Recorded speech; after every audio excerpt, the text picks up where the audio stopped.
Now that our quilts are all basted, they are ready to be quilted. So whether you pin basted or you spray basted, either way, we'll go ahead and move on to quilting. And so to get started with quilting, there are a few things we will need. So one will obviously be your sewing machine, and the next one will be thread. I tend to just use the same thread that I piece with. In this case, I'm going to use a 50 weight Aurifil thread. I will probably do a cream. So you could match your bottom thread or your bobbin thread to your backing, and then your top thread to your quilt top. I tend to use the same color because if your tension's off even a little bit, it will just be more noticeable. So if you want to do yourself a favor and not worry about tension issues and your thread coming through on the wrong side, just use the same thread for your top and your bottom, or your top and your bobbin. So this is a darker thread, and so you will be able to see it on the back, and I'm totally fine with that. Okay, so you'll need your thread. Just whatever you use for piecing will probably work. You will want a walking foot. So you definitely need your walking foot to quilt on your own machine if you're not doing pre-motion. So this is for straight line quilting, or in this case we're going to do the wavy stitch that I love to do so much. So what a walking foot does is it just grabs the top layer of your fabric, whereas like a regular piecing foot doesn't grab that top layer. So the walking foot makes a huge difference as far as feeding your quilt sandwich into your sewing machine evenly. Some sewing machines come with walking feet, some you'll have to get one separately. So just look up your brand of sewing machine, look what's compatible. Sometimes you can interchange brands, but definitely invest in a walking foot if you want to do some of your own quilting. It makes a big difference as far as how nicely your quilt will come out. And then I like to use a little walking foot guide. The walking foot guide just goes onto the walking foot. And then instead of marking lines or measuring, I can just use the guide to know where to sew the next line. Not every walking foot comes with a guide, unfortunately. If you don't have a guide, that's fine. You'll just have to maybe mark or use another method to mark where you want to sew. And I do sometimes use my quilting gloves. Actually, I use my quilting gloves a lot, even for straight quilting. Just helps guide the quilt through the machine. They're grippy, so you can get a good hold of your quilt. Okay, let's go ahead and get started quilting our heart quilts using a wavy stitch. Now, not every sewing machine is going to have this wavy stitch, and I will caution, even if you have the wavy stitch, your machine may not handle it very well. So my smaller Janome has this stitch, and I could never get the tension to work properly with it. No matter how hard I tried. So for that machine, I would just do the multi-stitch zigzag, which is a very similar look. That smaller machine could handle the zigzag, but it couldn't handle the wavy stitch. So this wavy stitch is called, I think it's called a Serpentine stitch. If you're looking for the official name for it, if you want to look it up in your manual, that's what you might find it under. First thing we'll do is the settings. So I'm using a Janome MC6700p. So for my machine, I'm going to go to setting 8. And then I can adjust the width and the stitch length. So I like to put my stitch length at around 3. I like to put my width around 7. So I think it'll go up to 9. So I usually do 7 and 3. And so you can play with the settings and then do a test stitch and see what width you like and what stitch length you like. I usually do a stitch length of 3 anytime I do any sort of quilting. Okay, but before we actually go ahead and make our first wavy stitch, I'm actually going to do a quick basting stitch along the edge. So before we do a basting stitch, we need to determine which way we want to do our lines. So basically with this wavy stitch, we're just quilting lines, straight lines. So do I want vertical lines or do I want horizontal lines? And that could be determined by how big your sewing machine is. So if your sewing machine's a little bit smaller, you would probably want to do vertical lines because that means less of your quilt will end up in your machine at one time. So my machine throat is pretty big. I could get away with doing either way. So I think in this case I will do horizontal lines. So before I do horizontal lines, that means it will be fed through my machine this way. I'm going to do a quick basting stitch along the top of my quilt, and that will just kind of hold it in place and prevent it from shifting around on me. So I put my stitch length up as high as it will go. It's 5 on my machine, and I'm just going to run a very quick stitch along the very edge of the quilt top, and I'm going to keep it within 1/4 inch of the edge. That way I don't have to take it out later, and you won't see it when I finish my quilt.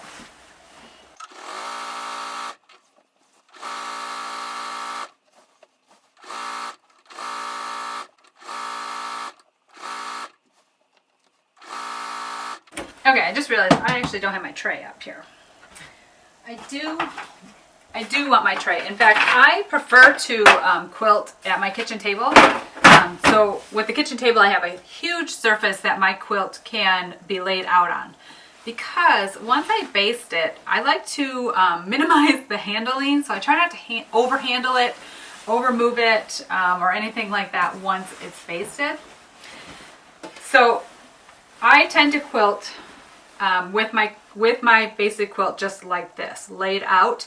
A lot of quilters like to roll it up. I don't like to roll it. I feel like it loosens the fabric on me.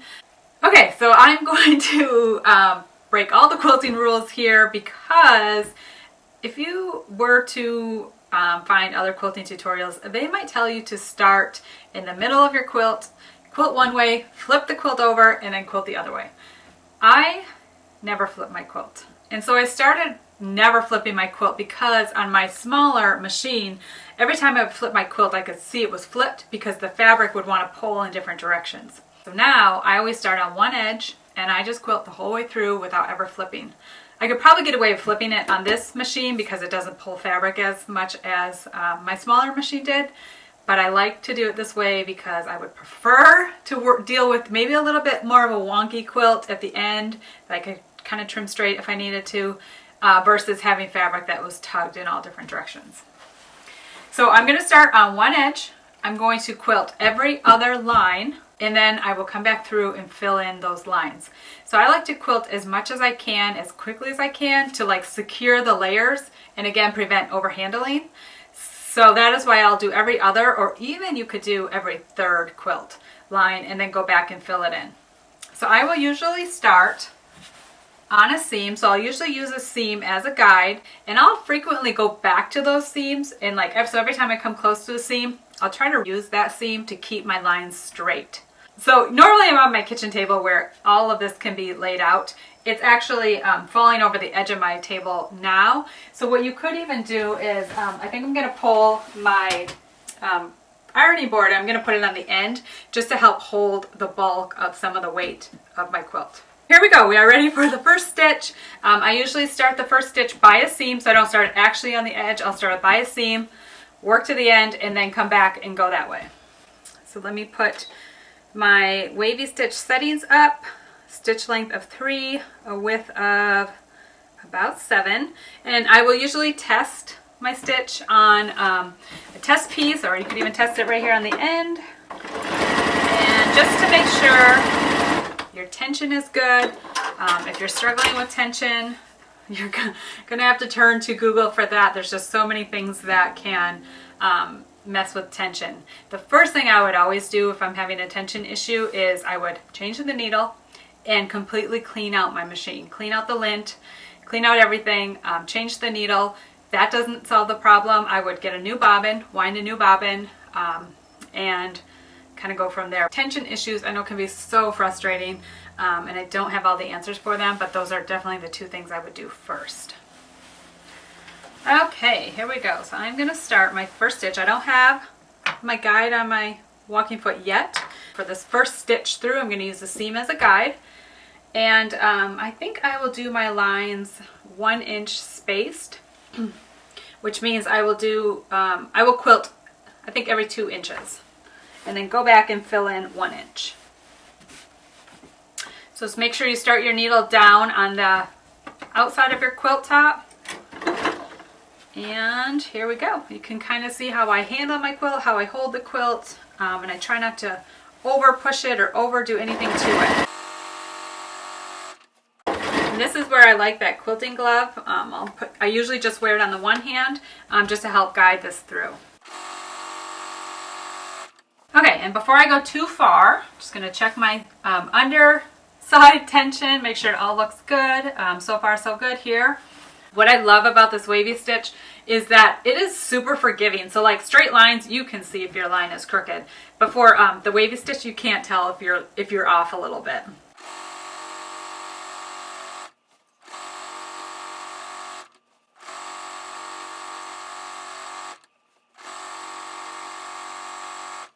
Okay, we have our first wavy stitch line done. So my machine, it goes pretty slow for the wavy stitch. That was as fast as it will go.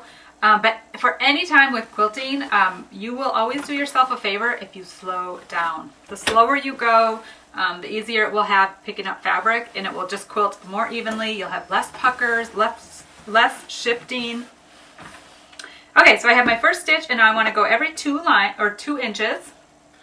So we're gonna quilt every inch, but I want to start doing every other line. So I'm gonna put my guide on there for 2 inches.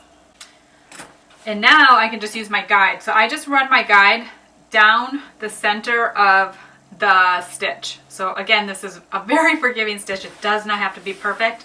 I just eyeball it right down the center of that wavy stitch.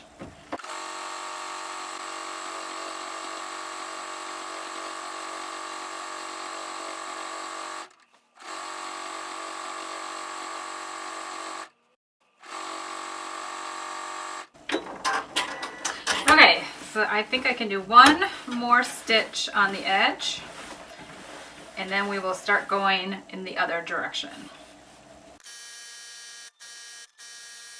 Okay, so I've gotten all the way to the edge, and now I'm going to work my way back the other way, which means I'm going to flip my guide around to the other side and then remeasure 2 inches. Okay, so now I'm going to just start quilting all the way through, and as I quilt, this will all end up in my throat space right here. Like I said, I'm going horizontal because I know I'll have enough space here, but if your machine's a little bit smaller, you probably want to stick more with a vertical line because you'll end up with less of your quilt in here at one time. So I'm going to go ahead and start quilting this. So you'll just kind of see how I handle it. I try not to like move it too much. I'm not afraid to move it, but I'm trying not to move it or bunch it or roll it up or anything like that.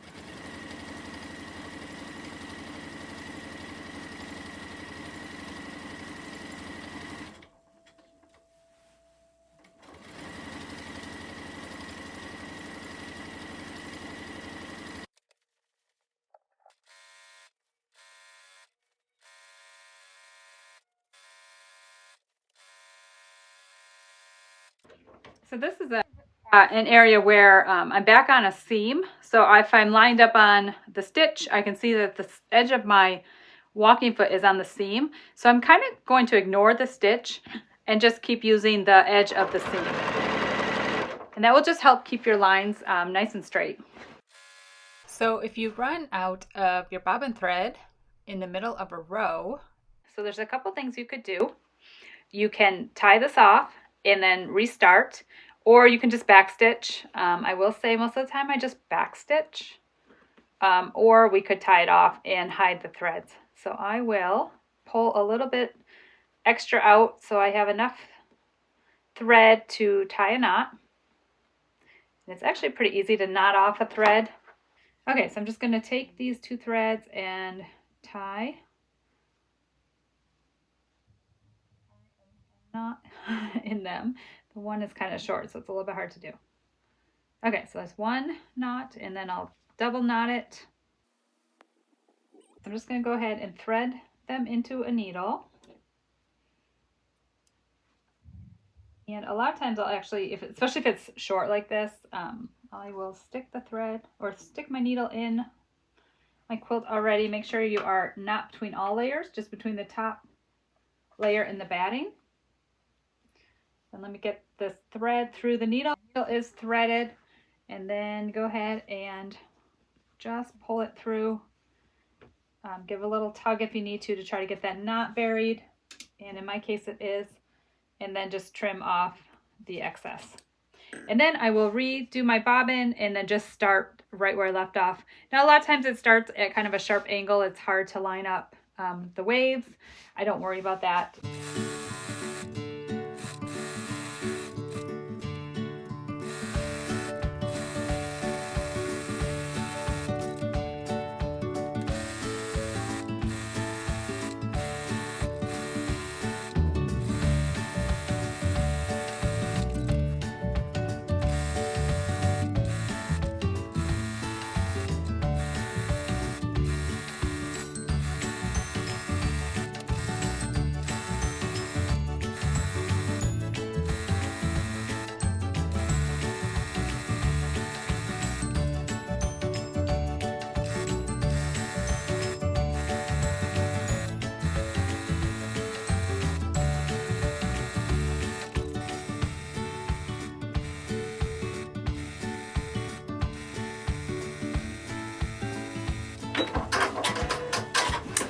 Okay, I am on, I think my last one or two passes here on the first pass through. So as you can see, it starts to get a little awkward and bulky on this side. This is because I don't flip my quilts. You can go halfway through and then you won't have as much in your throat space. I don't mind, especially because I do have a lot of throat space. So once it's already secured with quilting, then you can bunch it up, you can roll it up. I'm not afraid of handling it at that point. It's just the stuff that hasn't been quilted yet. So it does get a little bit awkward, but if you can get through those last few passes where it's really awkward, then you can start unrolling it on your way back through.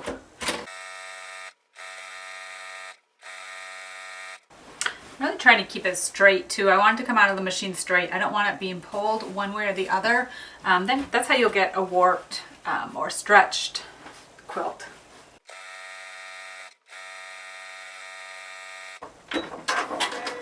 Okay, so that was the last 2-inch quilt line. So now I only have enough room on this side to do 1 inch. So I'm going to change my guide bar to 1 inch spaced instead of 2. And now I will go back through the entire quilt, filling in the middle. So I actually changed my guide bar to 1 inch, but you could even just eyeball it and just sew right down the center of the two wavy lines that we already did. You could stop at 2 inches. I tend to like a denser quilting, so I always space my lines 3/4 inch to 1 inch apart.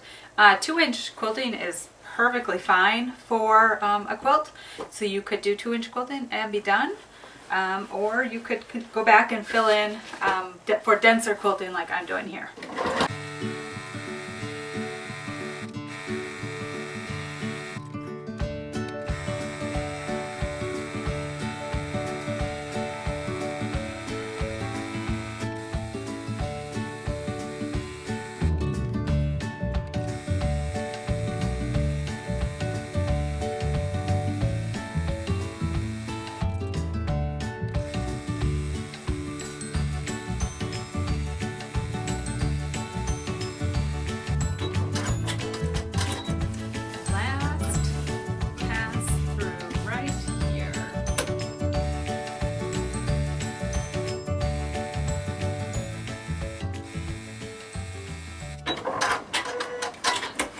And there we have a fully quilted heart quilt. This wavy stitch is my go-to stitch because it's super easy, it's super forgiving, it's pretty quick to do also. So I basted my quilt this morning and then it took me about 3 hours or so to actually quilt it. Just like everything else, practice means improvement. It takes time, it takes lots of experience to get your quilts to a point where they all lay nicely, where you don't end up with puckers and loose fabric and pulled fabric. So give yourself some grace as you are practicing, but there is only one way you can get better, and that's to actually just start quilting. So I'm going to check the back. I haven't looked at it yet. I think it's okay. I did have a little bit of loose fabric, because this is where sometimes you can flip it over and be surprised. You got all this fabric that's loose and bunched. There was one spot I was a little worried about. It was right at the beginning though, and I actually can't see it. Okay, so it did end up laying down just fine. It was just a little bit loose in one spot. Okay, so the other thing that's kind of important that I want to let you know about is that your quilting will sometimes only be as good as your sewing machine. So I had a smaller Janome, and I did learn how to quilt pretty well on it, but I couldn't understand how I would see other people quilt these quilts that were just so beautifully flat and perfect looking until I got this machine. And I do call it the Quilting Dream Machine because ever since I've had it, I don't think I've had a single quilt pucker on me. I haven't had any fabric bunch or anything. So your machine will make a difference. So I don't say that to discourage you. I say that more to encourage you to do the best you can with the equipment that you have. And then, you know, as you quilt longer, you might start thinking of the things you want in a sewing machine if you're going to upgrade. So for me, one of them was the throat space. So the throat space will really make a difference as far as like how easy it is to handle your quilts in your machine. And then another thing is just how well it handles quilting. So I would encourage you to start trying to quilt your own quilts, even if it's just a straight stitch or something like this, the Wavy Stitch. I find it really satisfying to finish a quilt on my own. And it's definitely possible on your sewing machine. Alright, now that it's all quilted, we will move on to the very final steps of finishing our quilts, and that will be trimming off the excess and squaring it up if we need to, although I will tell you I rarely square up my quilts. And then the final step will be adding binding to our quilts.